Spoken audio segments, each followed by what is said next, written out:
안녕하세요, 여러분. 저는 영국 패션 회사에서 퍼포먼스 마케팅을 하고 있는 힌다라고 합니다. 오늘은 영국 해외 취업 Q&A 제2탄으로 돌아왔는데요. 오늘은 영국 해외 취업이랑 영국 워홀에 대한 질문들을 골라서 가져와 봤어요. 그래서 재밌게 봐주세요. 그럼 첫 번째 질문, 영국 워홀이랑 해외 취업 과정에 대해서 알려주세요. 그 해외 취업 과정에 대해서는 제가 예전에 영상을 올린 적이 있거든요. 그래서 그거를 봐주시면 좋을 것 같고, 그리고 영국 워홀은 아마 지금은 조금 바뀌었을 것 같은데, 제가 지원했을 때는 일단 토익 점수랑 그리고 자기소개서를 제출해가지고 1000명을 랜덤으로 선발했었어요. 근데 지금은 자기소개서를 안 받는다고 하더라고요. 그래서 여기서 1000명이 당첨이 되면은 정부에서 이 사람한테 워홀 비자를 내줘도 된다라는 후원 보증서를 발급해 주거든요. 그래서 그 보증서를 들고 온라인 비자 지원을 하고 잔고 증명서도 있어야 되거든요. 내가 영국에 초반에 정착해서 버틸 만한 이만큼의 돈이 있다라는 걸 증명하기 위해서 잔고 증명서도 들고 가고, 그리고 마지막으로 결핵 검사지까지 들고 가서 비자를 신청하면은 이제 영국으로 출국할 수 있습니다. 그리고 영국 워홀 초기 정착금에 대해서 궁금해 하시는 분도 계셨는데요. 그 영국 워홀을 가기 전에 은근히 비용이 많이 들거든요. 비자 신청비도 들고, 그리고 영국의 의료보험비도 내야 되고, 그리고 결핵 검사비도 내야 되고 해서 은근히 가기 전에 돈이 많이 들어요. 그래서 일단 그거를 내고 나면은 영국에서 버틸 수 있는 돈을 한 500만 원 정도 넉넉히 챙겨가면 좋을 것 같아요. 이게 사람의 씀씀이에 따라서 다른데 보통 500만 원 정도면은 2개월에서 4개월 정도 런던에서 버틸 수 있거든요. 그래서 돈은 최대한 많이 챙겨오면은 구직하는 동안 마음이 약간 편하니까 저는 최대한 많이 챙겨오는 거를 추천드립니다. 그 다음 질문, 영국 워홀로 와서 정착한 사람들의 비율이 어느 정도 되나요? 근데 이걸 생각해 보기 전에 영국의 워홀에 와서 모든 사람이 영국에 정착하고 싶었는가? 라는 거를 생각해 보면 좋은 것 같아요. 그 이유가 영국에 와서 생각보다 영국을 안 좋아한 친구들이 엄청 많았어요. 예를 들면 음식도 잘 안 맞고, 그리고 친구들도 없고, 날씨도 안 좋고, 이렇게 기타 등등의 원인으로 비자가 끝나고 나는 영국에서 정착하고 싶지 않다라고 해서 돌아간 친구들도 꽤 되거든요. 그런 친구들을 제외하고 정착하고 싶었던 친구들은 포기하지 않는 이상은 제 주변에는 거의 다 남은 것 같아요. 제 친구들 보면은 처음부터 엄청나게 큰 대기업에서 시작한 게 아니에요. 막 카페에서 시작한 친구들도 있고 엄청 작은 스타트업에서 시작한 친구들도 있어요. 근데 그 사람들의 공통점은 포기하지 않고 내가 원하는 것, 즉 비자를 얻기 위해서 계속해서 자기를 발전시키고 노력한 친구들이 대부분이거든요. 그래서 확률을 그렇게 따지는 것은 여기서는 크게 의미가 없을 것 같아요. 그리고 그 다음 질문, 해외 취업의 장점. 저는 가장 큰 게 직장에서 제 자신을 그대로 드러낼 수 있는 게 좋은 것 같아요. 이게 제 블로그 소개에도 적혀 있는 말인데, 제가 모든 것에 의견을 가지고 있고 이것을 여러 사람들이랑 나누는 것을 즐기거든요.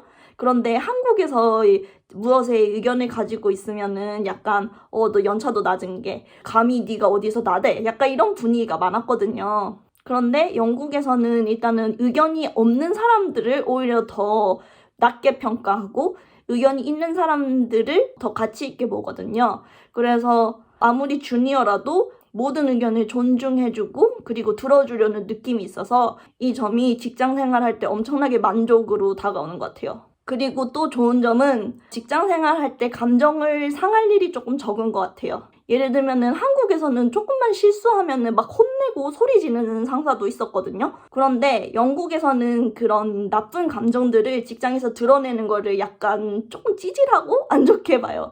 그 이유가 대부분의 사람이 직장은 그냥 나의 삶의 일부이고 내 진짜 삶은 직장 밖에 있다라고 생각을 해요. 그래서 직장 일로 옹졸하게 화를 내면은 아이 저놈 직장밖에 모르는 그런 한심한 놈 약간 이런 식으로 보거든요. 그래서 이렇게 화내고 감정이 상할 일이 없는 게 되게 좋은 것 같아요. 그래서 그냥 직장에서 실수를 해도 같이 원인을 찾고 재발을 하지 않게 도와주는 느낌이 강하지 실수로 절대 혼내는 경우는 잘 못 봤어요. 그리고 마지막은 워라벨이겠죠? 대부분의 사람들이 해외 취업을 할 때 워라벨을 아마 노리시고 오실 거예요. 워라벨은 진짜 좋긴 해요. 제가 지금 회사에서 2년 반이 넘게 일하고 있는데 야근을 딱 한 번만 했거든요. 근데 그때도 누가 시켜서 한 게 아니라 동료가 어떤 문제를 해결해야 돼서 그냥 도와주느라 남아있었던 것뿐이거든요. 그래서 굳이 따져보면은 야근보다는 조기 퇴근을 한 게 훨씬 많은 것 같아요. 약간 일이 끝나면은 그냥 집에 가도 되는 분위기거든요. 퇴근 시간 상관없이. 그래서 이런 점은 정말 좋은 것 같아요. 그리고 어떤 분이 신입사원을 채용할 때 어떤 부분을 중요시할 것 같아요? 라고 물어보셨거든요. 저 같은 경우는 첫째 리서치가 잘 되어 있는 사람들을 되게 좋아하거든요. 뭐 예를 들어서 퍼포먼스 마케팅이 어려운 분야이긴 하잖아요. 근데 적어도 퍼포먼스 마케팅이랑 브랜드 마케팅의 차이점은 알고 오셨으면 좋겠어요. 막 보통은 그냥 마케팅이라는 단어만 보고 지원해서 약간 화려한 마케팅, 막 연예인들, 인플루언서 쓰는 그런 마케팅을 기대하시는 분들이 많더라고요. 그런데 저희의 삶은 그냥 엑셀에 파묻혀서 그냥 데이터만 보는 삶이거든요. 그래서 아무래도 리서치를 잘 해오신 분들은 저희와 기대치가 맞잖아요. 예를 들면 우리는 엑셀을 잘하고 데이터를 잘 보는 사람을 원하는데 그 사람은 막 그 인플루언서한테 막 컨택하고 컨텐츠 쓸 생각만 하고 있으면 완전 기대치가 다르잖아요. 그래서 이런 이유 때문에 직무에 그 리서치를 잘 해오신 분들을 좀 선호하는 것 같아요. 그리고 또 마지막은 본인에 대해서 잘 아는 사람이면 참 좋을 것 같아요. 본인과 퍼포먼스 마케팅이 왜 맞다고 생각하는지, 그리고 퍼포먼스 마케팅을 왜 배우고 싶으신지 생각해보면 좋을 것 같아요. 그래서 저는 예전에 면접을 봤을 때 저는 예전에 브랜드 마케팅을 했었고 이런 부분이 마음에 안 들어서 그리고 나와 더 맞는 퍼포먼스 마케팅을 하기로 결정했다 이렇게 하니까 되게 면접 보시는 분들이 되게 공감하고 좋아하시더라고요. 예를 들어서 제가 말했던 게 브랜드 마케팅에는 약간 돈 쓰는 부서고 나는 진짜 돈 버는 부서에서 일을 하고 싶다. 모든 그런 활동이 수치로 나타나는 것이 내 성향과 더 잘 맞는 것 같다라고 말을 드렸거든요. 그러니까 면접관들이 다 엄청 공감하면서 동의하시더라고요. 그래서 어떤 일을 하고 싶을 때 그 일의 어떤 부분이 나의 성향이랑 잘 맞는지 그리고 왜 하고 싶은지를 잘 생각해 보시면 좋을 것 같아요. 그리고 해외 취업을 추천해주고 싶은 사람이 있다면 어떤 성향을 가지고 있을까요? 라는 질문인데요. 저는 현재 상황에 불편함을 가지고 개선할 의지가 있는 사람들이 해외 취업을 도전할 때 잘 적응하고 성공하는 것 같아요. 제가 한국에서 세종대를 나왔잖아요. 그래서 이 학벌로는 대기업을 취업하는데 어려움이 있어서 결국에는 스타트업에서 2년간 경력을 쌓게 됐어요. 그래서 이 경력을 쌓는 동안 저는 이 경력으로 대기업이나 외국계를 취업하고 싶었어요. 그런데 제가 이직을 도전하면서 느낀 점은 한국 사회는 약간 내가 걸어온 길을 약간 낙인 찍는 경향이 있다라는 걸 느꼈어요. 너는 세종대 나왔으니까 대기업 못 가. 너 스타트업으로 커리어를 시작했으니까 대기업으로 가기 어려워. 제가 서류를 넣으면은 경력이 있는데도 대기업은 다 떨어지고 그리고 스타트업만 계속 붙는 거예요. 그래서 나는 스타트업에서만 일할 수 있는 사람 이렇게 낙인이 찍힌 것 같은 느낌이 들었어요. 그래서 영국으로 와서 조금 새로운 도전을 해보고 싶었던 거거든요. 여기서는 약간 제 인생이 백지가 되는 느낌이잖아요. 그런데 물론 영국에서도 불편함은 있죠. 뭐 예를 들어서 인종차별이랑 그리고 또 뭐 음식이나 아니면 문화 같은 거 차이도 있을 수도 있고 가족과 친구들도 못 만나고 이런 여러 가지 불편함이 있잖아요. 그런데 저는 이런 불편함들이 그 한국에서 느꼈던 그런 낙인을 찍히는 그런 기분에 비해서 제가 견딜 수 있는 불편함이라고 생각해서 영국에 와서 도전을 하게 된 것 같아요. 그래서 본인이 생각했을 때 견딜 수 있는 그리고 견딜 수 없는 불편함들을 생각해 보시고 내가 견딜 수 있는 불편함이 있는 곳으로 이주를 해서 도전해 보시면 좋을 것 같아요. 그리고 제가 해외 취업을 성공한 사람은 항상 벌꿀 오소리에 비교하거든요. 벌꿀 오소리는 살모사한테 막 그 물려도 벌집을 쑤셨다가 벌한테 쏘여도 막 굴하지 않고 자기 자신의 길을 가는 그런 동물이거든요. 그래서 제가 본 해외 취업에 성공한 친구들은 다들 남의 말을 듣지 않고 자기의 소신을 가지고 계속 자기가 원하는 방향으로 현실을 개선하려고 노력한 친구들이었어요. 그래서 이렇게 약간 귀가 두꺼우시고 도전하는 것을 좋아하시는 분들이 해외 취업과 잘 맞을 것 같아요. 그런데 반대로 어떤 현상이 일어났을 때 이게 왜 일어났지? 이게 나한테만 일어나는 현상인가? 이 사람이 나한테 왜 이러지? 이렇게 현상 하나하나를 막 돌아보고 곱씹고 이것 때문에 실제 행동에 이어지지 못하는 사람들은 해외 취업이랑 잘 맞지 않는 것 같아요. 그리고 해외 취업 시 무시해도 되는 조언. 이것도 제가 예전에 말씀드렸듯이 어떤 사람이 조언을 해주면은 그냥 타로 카드 봐준다고 생각을 하세요. 우리가 보통 타로 카드를 보면은 좋은 얘기는 듣고 나쁜 얘기는 걸러 듣잖아요. 그래서 모든 부정적인 조언은 걸러 들으시고 그냥 행동주의자처럼 사셨으면 좋겠어요. 행동주의자는 직접 자기가 실행해보고 눈으로 결과를 봤을 때만 그 결과를 믿거든요. 누가 이렇게 말해줘도 그걸 안 믿고 행동을 해보지 않더라도 최소한 구글 검색이라도 해봐야지 직성이 풀리는 사람들이거든요. 그래서 저도 성격이 되게 급하고 그리고 또 남을 잘 믿지 않는 편이라서 그 여러 사람들의 그런 나쁜 조언을 걸러서 들을 수 있었던 것 같아요. 그리고 어떤 분이 저는 이민을 생각하고 있습니다. 비자를 해결하려면 어떤 방법들이 있을까요? 라고 물어보셨는데 제가 빠르게 영국의 5가지 비자 형태를 소개해 드릴게요. 1번 결혼 비자. 저는 파트너가 있으신 분들은 결혼해서 비자를 받는 것을 상당히 강력히 추천드립니다. 제가 취업 비자를 받긴 했지만 저는 만약에 결혼하고 싶은 분이 있는데 그분이 영주권자였으면 바로 결혼을 해서 비자를 얻었을 거예요. 그만큼 쉽고 간편한 비자라고 저는 생각합니다. 그리고 취업 비자. 이거는 제가 받은 티어 2 비자인데요. 이거는 회사에서 스폰을 해줘야 돼서 여러 가지 복잡한 프로세스가 있다는 게 단점이에요. 취업 비자의 단점이 스폰해준 기업에서만 일하고 그리고 스폰해준 기업에서 일을 그만두면은 귀국해야 되는 게 단점인 것 같아요. 그리고 3번째 비자는 글로벌 탤런트 비자라고 이거는 그 개발이나 아니면 테크 쪽 특별한 직업들을 위한 사람들이 직접 지원해서 받을 수 있는 비자인데요. 퍼포먼스 마케팅도 인하우스 기업에서 일하면은 이 비자를 받을 수 있습니다. 그래서 이 비자는 받으면은 어느 기업에 가도 상관없는 무적의 비자거든요. 실제로 사업도 시작할 수 있고 그래서 관심이 있으신 분들은 알아보면 좋을 것 같아요. 그리고 4번째는 사업자 비자. 이거는 영국에서 비즈니스를 운영하고 싶으신 분들에게 주는 비자인데요.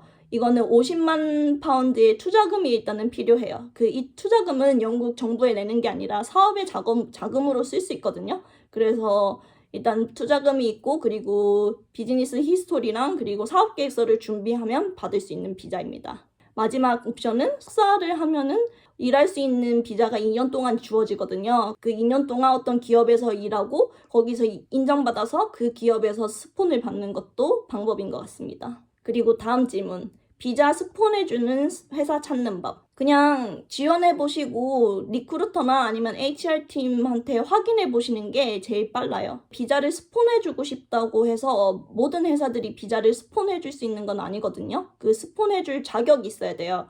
이거를 찾아보는 방법은 구글에 Register of Licensed Sponsors 이렇게 검색해보면 gov.uk 홈페이지가 딱 뜨거든요. 거기서 내가 지원할 회사 이름을 검색해보시면 거기 그 리스트에 있으면은 그 회사는 스폰서를 해줄 수 있는 비자예요. 웬만한 글로벌 컴퍼니들은 보통 이 리스트에 다 있긴 하거든요. 그 문제는 비자를 스폰서해줄 자격이 있다고 해서 무조건 비자를 다 스폰서해주는 게 아니거든요. 왜냐면 비자를 스폰서할 때 되게 시간도 많이 들고 돈도 많이 들어가지고 웬만한 기업들이 다 스폰서를 꺼리거든요. 그래서 그 지원할 때 리크루터랑 HR팀이랑 확인해보는 게 가장 빨라요. 그리고 다음 질문, 약간 연관된 질문인데 비자 스폰서 해주는 회사를 찾기 위해서 전문 에이전시를 사용해야 될까요? 라고 물어보시는 분이 있었는데 제가 바로 전에 얘기했던 것처럼 그냥 무작위로 지원을 해보시고 HR이랑 그리고 리크루터랑 확인하시는 거를 추천드려요. 이 에이전시 중에서는 약간 비자로 장사해먹고 나중에 나몰라라 하는 회사들이 너무 많아서 특히 지원자가 돈을 내야 하는 회사는 정말 추천드리지 않습니다. 보통 이게 헤드헌팅이 어떻게 이루어지냐면 헤드헌팅 업체가 맞는 적임자를 찾고 그 지원자가 회사 입사하기로 결정이 됐으면은 이 구직자를 찾던 회사에서 헤드헌팅 회사로 돈을 주는 시스템이거든요. 지원자는 보통 여기서 돈을 한 푼도 내지 않아요. 그런데 지원자에게 비자를 해주는 회사를 찾아주겠다면서 돈을 요구하는 회사는 저는 굳이 쓸 필요를 못 느낄 것 같아요. 왜냐하면 본인이 직접 지원해보면서 충분히 찾을 수 있는 정보니까요. 그리고 다음 질문. 저는 해외에서 살고 싶어서 해외 취업을 준비하고 싶어요. 이것에 대해서 어떻게 생각하세요? 라고 물어보셨는데 절대 무모하지 않고요. 굳이 엄청난 커다란 사명이 있어야지 해외 취업을 준비하는 건 아니거든요. 저도 왜 영국에 왔냐면 제 꿈에서 계속 어학연수 때 제가 그 트라팔가 스퀘어에서 그 빅벤으로 가는 그 큰 길을 되게 좋아해서 많이 걸어 다녔거든요. 그런데 그 꿈에서 계속 그 길이 계속 나오는 거예요. 그래서 그 길을 한번 다시 걸어보고 싶다 해가지고 영국 5호를 신청해가지고 해외 취업이 되고 그래서 이렇게 정착하고 있는 거거든요. 그래서 되게 사소한 계기로 시작해서 자기가 좋아하는 일을 할 수 있다면은 전혀 문제가 되지 않는 것 같아요. 그리고 영국에서 마케팅 취업이 외국인에게도 열려 있나요? 라는 질문이 있었거든요. 영어 실력과 그리고 필요한 기술이 있다면 저는 안 될 이유가 없다고 생각을 해요. 특히 한국으로 서비스를 하는 회사들을 노려보면은 확률이 더 높아져요. 거기서는 한국인을 많이 찾거든요. 그리고 만약에 영어가 조금 부족하신데 그래도 마케팅을 도전하고 싶다라고 하시는 분들은 CRM이랑 그리고 퍼포먼스 마케팅 쪽으로 생각해 보시면 좋을 것 같아요. CRM 팀은 보통 로열티 프로그램을 기획하거나 아니면은 온드 미디어를 관리하는 일을 하거든요. 예를 들면은 푸시, DM 같은 그런 것들 말이에요. 근데 보통은 고객들에게 보내는 이메일을 관리해야 된다 하면 보통 영어 실력이 대단해야 하는 거 아니야? 라고 생각하시는 분들도 많을 텐데 보통 큰 기업에서는 카피를 크리에이티브 팀에서 쓰지 CRM 팀에서 쓰지 않아요. 그래서 CRM 팀은 데이터를 보는 눈과 기술이 있으면은 충분히 노려볼 수 있는 포지션이라고 생각을 해요. 그리고 이건 마지막 질문이에요. 콘텐츠 마케팅 분야에서 경력을 쌓고 해외 취업을 노리는 법에 대해서 어떤 분이 물어보셨는데 저는 영어로 된 본인의 채널을 운영해보는 거를 추천해요. 보통 콘텐츠 마케팅 팀의 목표가 인게이지먼트를 올리는 일이거든요. 인게이지먼트가 좋아요 아니면 댓글 이런 것들 유저들의 그런 소비자들의 그런 인게이지먼트를 높이는 일이 그 팀의 목표인데 만약에 내 개인 채널이 있어서 주제는 아무거나 상관없어요. 식물을 좋아하시면 식물 유튜브, 강아지를 좋아하면 강아지 유튜브 아니면 인스타그램을 운영하셔도 좋고요. 그래서 이런 내 채널에서 내가 직접 콘텐츠를 운영해서 내가 인게이지먼트를 늘릴 수 있는 거 스킬을 보여주는 어떻게 보면은 포트폴리오가 되는 거잖아요. 이 채널이 특히 요즘 패션 인더스트리 같은 경우는 본인의 그런 컨텐츠 채널을 가지고 있고 영향력이 있는 인플루언서들을 채용하는 사례가 엄청나게 많아지고 있거든요.